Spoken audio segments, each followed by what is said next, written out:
राजाओं की पहली पुस्तक 22वां अध्याय। कुल वचन 53।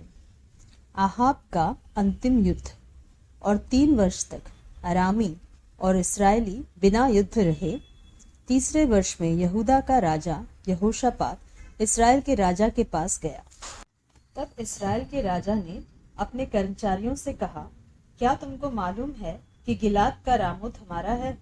फिर हम क्यों चुपचाप रहते और उसे अराम के राजा के हाथ से क्यों नहीं छीन लेते हैं?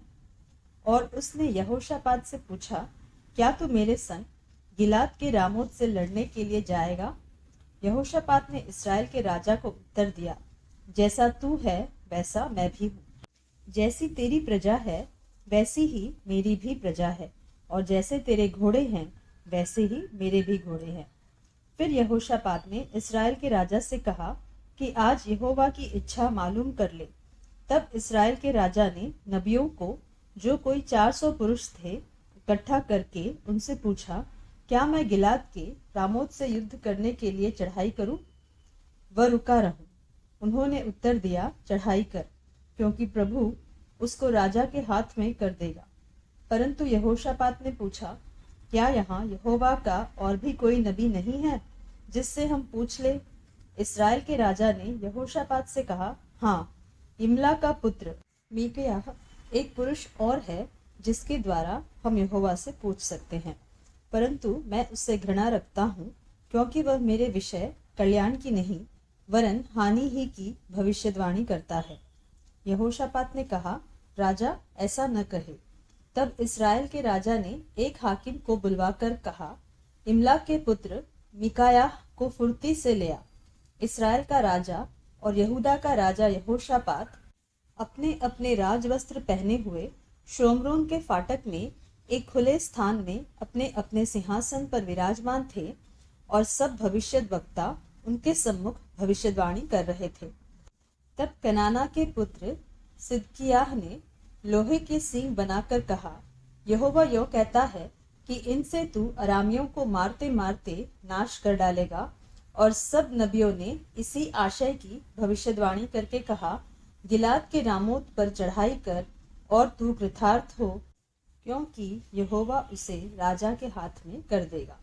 और जो दूत मीकायाह को बुलाने गया था, उसने उससे कहा, सुन, भविष्यद्वक्ता एक ही मुंह से राजा के विषय शुभ वचन कहते हैं, तो तेरी बातें उनकी सी हो, तू भी शुभ वचन कहना।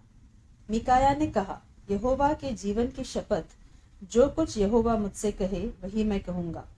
जब वह राजा के पास आया, तब राजा ने उससे पूछा, हे मीकायाह, क्या हम गिलाद के रामोत से युद्ध करने के लिए चढ़ाई करें व रुके रहे? उसने उसको उत्तर दिया, हाँ, चढ़ाई कर और तू कृतार्थ हो, और यहोवा उसको राजा के हाथ में कर दे। राजा ने उससे कहा, मुझे कितनी बार तुझे शपथ धराकर चिताना होगा कि तू यहोवा का स्मरण करके मुझसे सच ही कह। मीकायाह ने कहा, मुझे समस्त इस्राएल बिना चरवाहे की भेड़ बकरियों की नाई पहाड़ों पर तितर बितर देख पड़ा, और यहोवा का यह वचन आया कि वे तो अनाथ है, अतएव वे अपने अपने घर कुशल क्षेम से लौट जाए। तब इस्राएल के राजा ने यहोशापात से कहा, क्या मैंने तुझसे न कहा था कि वह मेरे विषय कल्याण की नहीं हानि ही की भविष्यवाणी करेगा? मीकायाह ने कहा, इस कारण तू यहोवा का यह वचन सुन। मुझे सिंहासन पर विराजमान यहोवा और उसके पास दाहिने बाएं खड़ी हुई स्वर्ग की समस्त सेना दिखाई दी है। तब यहोवा ने पूछा, आहाब को कौन ऐसा बहकाएगा कि वह गिलाद के रामों पर चढ़ाई करके खेत आए? तब किसी ने कुछ और किसी ने कुछ कहा। निदान एक आत्मा पास आकर यहोवा के सम्मुख खड़ी हुई और कहने लगी, मैं उसको बहकाऊंगी। यहोवा ने पूछा, किस उपाय से? उसने कहा, मैं जाकर उसके सब भविष्यद्वक्ताओं में बैठकर उनसे झूठ बुलवाऊंगी। यहोवा ने कहा, तेरा उसको बहकाना सफल होगा, जाकर ऐसा ही कर। तो अब सुन, यहोवा ने तेरे इन सब भविष्यद्वक्ताओं के मुंह में एक झूठ बोलने वाली आत्मा बैठाई है, और यहोवा ने तेरे विषय हानि की बात कही है। तब कनाना के पुत्र सिदकिय्याह ने मीकायाह के निकट जा उसके गाल पर थप्पड़ मार कर पूछा, यहोवा का आत्मा मुझे छोड़कर तुझसे बातें करने को किधर गया? मिकाया ने कहा, जिस दिन तू छुपने के लिए कोठरी से कोठरी में भागेगा, तब तुझे बोध होगा।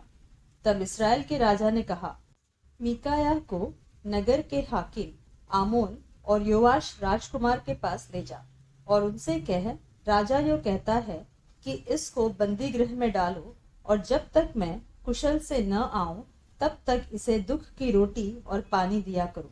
और मिकाया ने कहा, यदि तू कभी कुशल से लौटे तो जान कि यहोवा ने मेरे द्वारा नहीं कहा। फिर उसने कहा, हे लोगों, तुम सब के सब सुन लो। तब इस्राएल के राजा और यहूदा के राजा यहोशापात दोनों ने गिलाद के रामोत पर चढ़ाई की। और इस्राएल के राजा ने यहोशापात से कहा, मैं तो भेष बदल कर युद्ध क्षेत्र में जाऊंगा, परंतु तू अपने ही वस्त्र पहने रहना। तब इस्राएल का राजा भेष बदल कर युद्ध क्षेत्र में गया और अराम के राजा ने तो अपने रथों के 3200 प्रधानों को आज्ञा दी थी कि न तो छोटे से लड़ो और न बड़े से, केवल इस्राएल के राजा से युद्ध करो। तो जब रथों के प्रधानों ने यहोशापात को देखा तब कहा, निश्चय इस्राएल का राजा वही है, और वे उसी से युद्ध करने को मुड़े। तब यहोशापात चिल्ला उठा। यह देखकर कि वह इस्राएल का राजा नहीं है, रथों के प्रधान उसका पीछा छोड़कर लौट गए। तब किसी ने अटकल से एक तीर चलाया और वह इस्राएल के राजा के झिलम और निचले वस्त्र के बीच छेद कर लगा। तब उसने अपने सारथी से कहा, मैं घायल हो गया हूँ, इसलिए बागडोर फेर कर मुझे सेना में से बाहर निकाल ले चल। और उस दिन युद्ध बढ़ता गया और राजा अपने रथ में औरों के सहारे अरामियों के सम्मुख खड़ा रहा और सांझ को मर गया और उसके घाव का लहू बहकर रथ के पैदान में भर गया। सूर्य डूबते हुए सेना में यह पुकार हुई कि हर एक अपने नगर और अपने देश को लौट जाए। जब राजा मर गया तब शोम्रोन को पहुंचाया गया और शोम्रोन में उसे मिट्टी दी गई। और यहोवा के वचन के अनुसार जब उसका रथ शोम्रोन के पोखरे में धोया गया तब कुत्तों ने उसका लहू चाट लिया और वैश्याएं यही स्नान करती थी। आहाब के और सब काम जो उसने किए और हाथी दांत का जो भवन उसने बनाया और जो नगर उसने बसाए थे, यह सब क्या इस्राएली राजाओं के इतिहास की पुस्तक में नहीं लिखा है? निदान आहाब अपने पुरखाओं के संग सो गया और उसका पुत्र अहज्या उसके स्थान पर राज्य करने लगा। इस्राएल के राजा आहाब के 4थे वर्ष में आसा का पुत्र यहोशापात यहूदा पर राज्य करने लगा। जब यहोशापात राज्य करने लगा तब वह 35 वर्ष का था और 25 वर्ष तक यरूशलेम में राज्य करता रहा। और उसकी माता का नाम अजूबा था, जो शिल्ही की बेटी थी, और उसकी चाल सब प्रकार से उसके पिता आसा की सी थी, अर्थात जो यहोवा की दृष्टि में ठीक है वही वह करता रहा और उससे कुछ न मुड़ा। तो भी ऊंचे स्थान ढाए न गए। प्रजा के लोग ऊंचे स्थानों पर उस समय भी बलि किया करते थे और धूप भी जलाया करते थे। यहोशापात ने इस्राएल के राजा से मेल किया और यहोशापात के काम और जो वीरता उसने दिखाई और उसने जो लड़ाइयाँ की, यह सब क्या यहूदा के राजाओं के इतिहास की पुस्तक में नहीं लिखा है? पुरुषगामियों में से जो उसके पिता आसा के दिनों में रह गए थे, उनको उसने देश में से नाश किया। उस समय एदोम में कोई राजा न था, एक नायब राजकाज का काम करता था। फिर यहोशापात ने तरशीश के जहाज सोना लाने के लिए ओपीर जाने को बनवा लिए, परंतु वे एशोन गेबेर में टूट गए, इसलिए वहां न जा सके। तब आहाब के पुत्र अहज्या ने यहोशापात से कहा, मेरे जहाजियों को अपने जहाजियों के संग जहाजों में जाने दे, परंतु यहोशापात ने इनकार किया। निदान यहोशापात अपने पुरखाओं के संग सो गया और उसको उसके पुरखाओं के साथ उसके मूल पुरुष दाऊद के नगर में मिट्टी दी गई और उसका पुत्र यहोराम उसके स्थान पर राज्य करने लगा। यहूदा के राजा यहोशापात के 17वें वर्ष में आहाब का पुत्र अहज्या शोम्रोन में इसराइल पर राज्य करने लगा और 2 वर्ष तक इसराइल पर राज्य करता रहा। और उसने वह किया जो यहोवा की दृष्टि में बुरा था और उसकी चाल उसके माता पिता और नबात के पुत्र यारोबाम की सी थी जिसने इसराइल से पाप करवाया था। जैसे उसका पिता बाल की उपासना और उसे दंडवत करने से इसराइल के परमेश्वर यहोवा को क्रोधित करता रहा, वैसे ही अहज्या भी करता रहा।